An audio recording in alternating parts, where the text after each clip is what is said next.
Alright guys, আবারও হাজির হলাম Realme P সিরিজের P2 Pro কে নিয়ে। আর আপনারা জানেন যে Realme P সিরিজ কিন্তু মূলত পাওয়ারকেই মেনশন করে। আর পাওয়ার মানে যারা গেমার রয়েছে তারা অবশ্যই তাড়াতাড়ি এসে পড়ুন।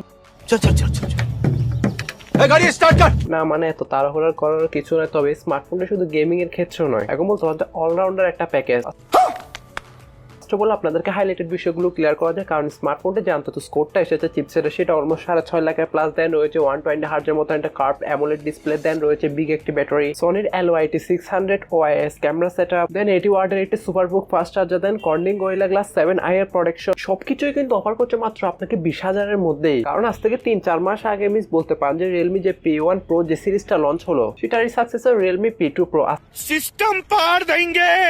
সাকসেসর বলতে মূলত আমরা আপগ্রেডেড জিনিসকেই বুঝিয়ে থাকি। তবে স্মার্টফোনটিকে আদৌ আমাদের কেনা উচিত, তার কি কি প্রাইস পয়েন্ট রয়েছে, কি কি নেগেটিভ পয়েন্ট রয়েছে, সবকিছু জানাচ্ছে এই ভিডিওতে বিস্তারিত। তাই ভিডিওটি একটি লাইক দিয়ে চ্যানেলে নতুন হলে চ্যানেলটি সাবস্ক্রাইব করে পাশে থাকা বেল আইকনটি অল করে ভিডিওটি শুরু করা যাক। First of all box content সম্পর্কে আপনাদেরকে ধারণা দিয়ে দেয়। আসলে বক্স কন্টেন্ট ওটা মাঝে মধ্যে আমার লাগে আমি স্কিপ করে দিই, তবে যেহেতু আনবক্সিংটা একটা ঐতিহ্য হয়ে গেছে তাই অবশ্যই দেখাতে হচ্ছে। বক্সের ব্যাপারে সে আগের মতোই আপনার ইয়েলো কালারের একটি বক্স। বক্সের লিডটা ওপেন করার সাথে সাথে প্রথম আমরা একটা ছোট কার্ডবোর্ড বক্স দেখবো, যেখানে অ্যাজ ইউজার যা যা থাকে আর কি, একটা সিম একটা টুল, দেন রয়েছে কিছু স্টিকার, দেন রয়েছে কিছু ইউজার ম্যানুয়াল, দেন রয়েছে একটি ট্রান্সপারেন্ট টিপিইউ কেস, দেন রয়েছে আমাদের কাঙ্ক্ষিত স্মার্টফোনটিতে আপাতত এটা সাইডে থাকুক, দেন রয়েছে একটি 80 ওয়াটের সুপার বুক charger, then type S to type C data cable. First of all ডিজাইনের ক্ষেত্রে তারা আপগ্রেড আনছে আমি বলবো, কারণ Realme P1 Pro থেকে কিন্তু এখানে স্লাইডলি কিন্তু আপগ্রেড আনা হয়েছে। নিচে আপনার Realme P1 Pro থেকে কিন্তু এখানে কিন্তু আপনার বেটার একটা ডিজাইন প্রোভাইড করেছে তারা। আর স্ক্রিনে যেটা দেখতে পাচ্ছেন সেটা হচ্ছে আপনার প্যারট গ্রিন এবং আরেকটি ইগল গ্রে কালারে কিন্তু অ্যাভেলেবেল থাকবে। স্মার্টফোনটির ব্যাকে আপনার থাকছে পলিকার্বনেট ব্যাক ফিনিশ এবং এর ফ্রেমও কিন্তু থাকছে পলিকার্বনেট। তবে হ্যাঁ, স্মার্টফোনটির ব্যাকটা আপনার যেহেতু কার্ভ করা হয়েছে তার ফলে আপনার ইনহ্যান্ড ফিলও কিন্তু যথেষ্ট ভালো পেয়ে যাবেন। অল ওভার স্মার্টফোনটি আপনার 181 গ্রাম ওজনের সাথে আসা। স্মার্টফোনটির থিকনেস করা হয়েছে কিন্তু আপনার 8.2 মিলিমিটার। তবে একটা জিনিস ভালো লাগলো, যেখানে কিন্তু ব্যাটারি হিসেবে থাকছে আপনার 5200 mAh এর একটি ব্যাটারি, যেটা অলমোস্ট নর্মাল ইউজে 1 কিংবা 1.5 দিনের কাছাকাছি ব্যাটারি ব্যাকআপ পেয়ে যাবেন। তার বক্সে প্রোভাইড করেছে কিন্তু আপনার 80 ওয়াটের মতো একটি ফাস্ট চার্জার, যার ফলে আপনি 1 ঘন্টার কম সময়ের মধ্যে কিন্তু আপনার স্মার্টফোনটি 0 to 100% করে নিতে পারবেন। তবে আমরা Realme P1 এ দেখেছিলাম মেবি 5000 mAh এর একটি ব্যাটারি, দেন 45 ওয়াটের একটি ফাস্ট চার্জার। সেই ক্ষেত্রে এখানে কিন্তু ইমপ্রুভমেন্ট আনা হয়েছে বলতে পারেন। তবে ব্যাটারিতে ইমপ্রুভমেন্ট আনলেও কিন্তু স্মার্টফোনের ওজনটা আপনার ঠিকঠাকই রাখা হয়েছে, সেই জিনিসটা আসলে ভালো লাগলো আর কি। স্মার্টফোনের ফ্রন্টের দিকে আসলে কিন্তু আপনারা পাচ্ছেন 6.7 ইঞ্চি মাপের একটা ফুল এইচডি প্লাস এর OLED ডিসপ্লে, যেখানে কিন্তু রয়েছে 120 হার্জের মতন ফাস্ট রিফ্রেশ রেট, দেন আউটডোর এবং ইনডোর ভিজিবিলিটির জন্য কিন্তু রয়েছে 2000 নিটস এর পিক ব্রাইটনেস, যার ফলে সরাসরি রোদের আলোতে ইউজ করার সময় তেমন কোনো প্যারা খাইতে হবে না। তবে হ্যাঁ, তারা কিন্তু ডিসপ্লেটা আপনার স্লাইডলি কার্ভ করেছে। যেহেতু এটা একটা 10 বিট কালার ডিসপ্লে, তাই বলতে পারেন ডিসপ্লে কালার ক্যালিব্রেশন যথেষ্ট ভালো রেখেছে। দেন ডিসপ্লে আপনার ভাইব্রেন্ট বলুন, কন্ট্রাস্টে বলুন, যথেষ্ট ইনহ্যান্স করেছে তারা এতে। যেহেতু অ্যামোলেড একটা ডিসপ্লে, তাই স্মার্টফোনটিতে কোনো কন্টেন্ট ওয়াচ করার সময় বুঝে যাবেন যেটা একটা অ্যামোলেড ডিসপ্লে। আর তখনই আপনি লক্ষ্য করবেন যে স্মার্টফোনটি যে সাইড বেজেল বা চিনগুলো রয়েছে এটা কিন্তু অবশ্যই দেখতে পাচ্ছেন যে যথেষ্ট ন্যারো করা হয়েছে, কারণ কি SBR বাই স্ক্রিন টু বড় রেশিও করা হয়েছে কিন্তু অলমোস্ট 90%। তাই ডিসপ্লে নিয়ে বললে আমার মনে হয় না অন দিস বাজেটের কনজিউমাররা কোনো রিপোর্ট করবে। তবে একটা কথা না বললেই না, Realme কে অবশ্যই একটি থামস আপ। তারা কিন্তু ডে বাই ডে তাদের সিরিজগুলোকে ইমপ্রুভমেন্ট করছে। থ্যাঙ্কস।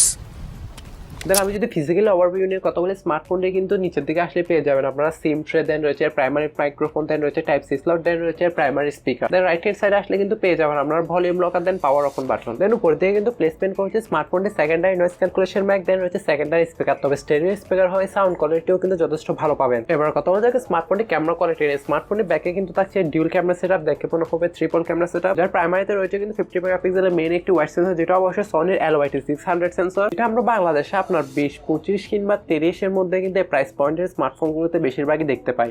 আর ROIS এর সাপোর্টটা কিন্তু ভিডিও কোয়ালিটি যথেষ্ট স্টেবল। দেন সেকেন্ডারিতে পেয়ে যাবেন একটি 8 মেগাপিক্সেল আলট্রাওয়াইড, তবে আজারা সেন্সর দিয়ে যে ভর্তি করা হয় না সেটা অবশ্যই ভালো ব্যাপার। দেন ফ্রন্টের দিকে আসলে পেয়ে যাবেন 32 মেগাপিক্সেল একটি সেন্ট্রাল পাঞ্চের সেলফি ক্যামেরা। তবে Realme P1 এ মেবি আপনার 16 মেগাপিক্সেল একটি সেলফি ক্যামেরা দেওয়া হয়েছিল, তার থেকে এটাও কিন্তু ইমপ্রুভমেন্ট বলতে পারে। কিছু ক্যামেরা স্যাম্পল অবশ্যই স্ক্রিনেও দেখতে পাচ্ছেন। আর ব্যাক ক্যামেরা দ্বারা কিন্তু আপনি সর্বোচ্চ 4K তে 30 fps এর ভিডিওগুলো শুট করতে পারবেন।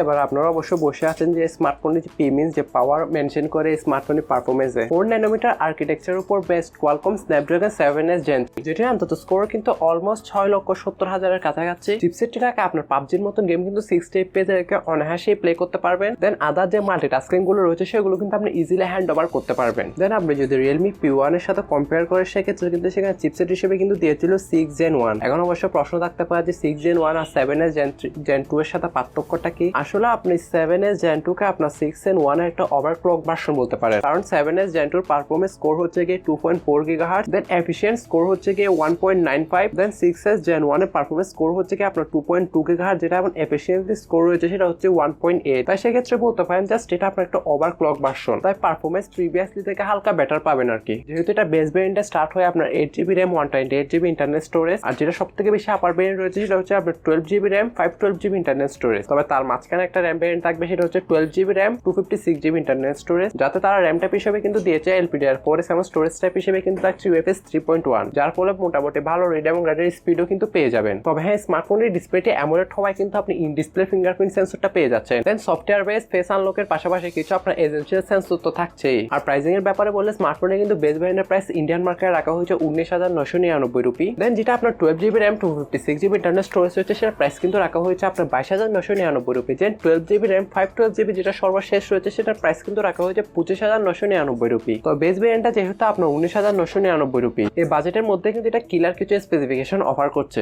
আপাতত এই প্রাইস পয়েন্টের মধ্যে কিন্তু তাকে বিট করার মতন এখনো কেউ নাই। আর এটা আমরা 1 থেকে 1.5 মাসের মধ্যে 20 কিংবা 25,000 টাকার মধ্যে কিন্তু আনঅফিশিয়াল ভাবে বাংলাদেশের বাজারে দেখতে পাবো। তো ভিডিওতে আমি যে প্রাইস পয়েন্টটা বললাম আনঅফিশিয়াল ভাবে যদি সে প্রাইস পয়েন্টের মধ্যে লঞ্চ হয় তাহলে অবশ্যই আমি আপনাদেরকে প্রিফার করতে পারি। আদারওয়াইজ যদি 30,000 টাকার উপরে চলে যায় তাহলে সেক্ষেত্রে বলবো যে এর থেকে কিন্তু বেটার অপশন আমাদের বাংলাদেশে রয়েছে। তবে স্মার্টফোনটি কোন কোন দিকে আপনার ভালো লাগলো আর কোন কোন দিকে আপনার ভালো লেগেছে তা অবশ্যই কমেন্ট করে জানাতে ভুলবেন না। আজকে ভিডিওটা এ পর্যন্ত, দেখা হচ্ছে নতুন কোন একটা ভিডিওতে। ততক্ষণ পর্যন্ত আপনারা সবাই ভালো থাকবেন, সুস্থ থাকবেন। টেক কেয়ার, আল্লাহ হাফেজ, আসসালামু আলাইকুম।